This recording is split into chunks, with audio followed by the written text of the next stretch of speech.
أعوذ بالله من الشيطان الرجيم بسم الله الرحمن الرحيم الحمد لله والصلاة والسلام على رسول الله وعلى آله وصحبه الفائزين برضا الله ومن أحسن قولا ممن دعا إلى الله وعمل صالحا وقال إنني من المسلمين. Respected personalities on the dais, dear brothers and sisters, Assalamu alaikum. May peace and blessings from Almighty Allah, the one and only Creator, be bestowed upon you. At the outset, may I congratulate Kuwait Kerala Islahi Center for conducting this seminar,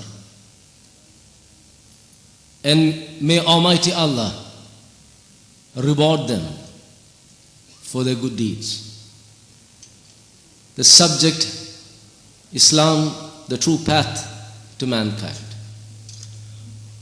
Once a person wrote a letter to the manager of a hotel, expressing his desire to stay there, provided the laws of that hotel permitted his dog to stay with him. After 1 week, he received a reply wherein it was written, "The management has no objection in permitting your dog inside, as no dog has ever stolen a bed sheet. No dog has so far dirtied wall paintings. No dog has consumed liquor and caused trouble to others in the middle of the night. No dog has slipped away without paying the hotel bills. So we have no objection and we are glad to permit your dog inside. But in your case, there is one condition. We will permit you only if you promise to behave as decently as the dog." This incident reminds us about the pathetic downfall of man. This incident indicates that the actions of man are much worse than animals. If we reflect on the ailments of the society, we realize that man himself is responsible for the vast majority of the problems. Man himself is responsible for the tribulations and sufferings. Man himself is responsible for the discontentments and conflicts.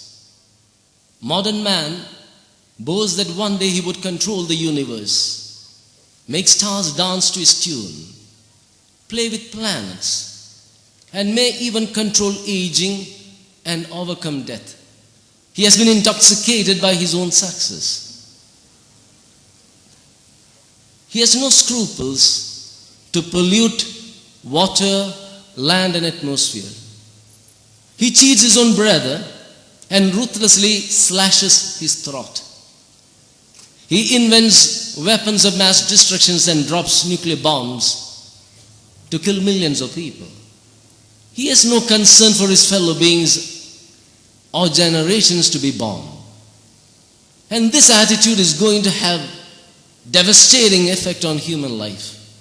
And if we sincerely desire that this tragedy should not occur, if we do not want our dear cities, towns, and villages to burn for days, if we do not want deadly viruses and nuclear weapons to obliterate human race from the surface of the globe, if we do not want disintegrated families, if we do not want our youth to be drug addicts, if we do not want prostitution to be the major trade in our cities, if we do not want to face the agony and frustration of children born out of marriage, and if we do not want our kids to go to schools with guns and shoot their teachers and classmates, then we have to change ourselves.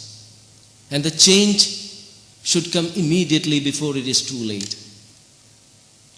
It will be too late to amend after the earth and skies are acutely contaminated with atomic and toxic waste. After the earth is shrouded by dark clouds preventing sunlight from reaching us and making it difficult to distinguish between days and nights. After all the water on earth has turned to poisonous ice, and after all beings have become extinct, then there is no meaning in changing, because there will be nothing left to be changed. So there cannot be two opinions that there should be change. And when we speak about the change, one might definitely ask, where should we begin? According to my opinion, the change should occur in the innermost hearts of individuals, because individuals make a family, and families make a society, and societies make a country, and countries make the whole world. So everything depends on individuals. How can we have purification, refinement, and reformation in the innermost hearts of individuals? It is not possible until man feels that he will be held accountable for his deeds in this world.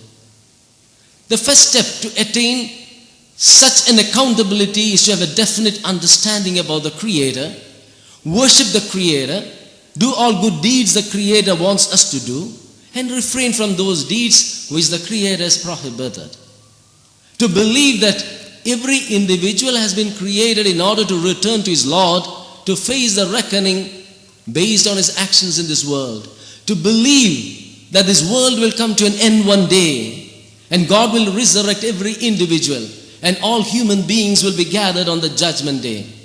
To believe in the divine justice of Lord, that every individual will get his due recompense according to his actions in this world.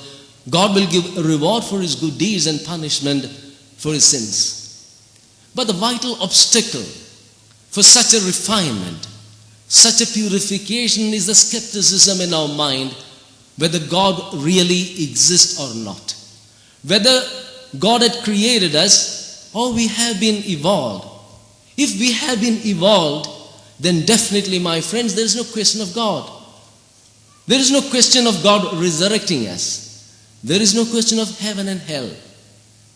Evolutionists teaches men that they have been evolved from animals, and life begins with birth, and they live for a few decades and die. And all others as well as themselves are buried under the earth, where their bodies rot and decay, and their existence ends forever. The people who believe so thinks that they will not be resurrected, and they will not be held accountable for their deeds. According to them, they do not believe that they have to face a torment of hellfire eternally. For them, God, resurrection, heaven and hell are just imaginary stories found in religious texts. So why should they sacrifice for others? Why should they help others?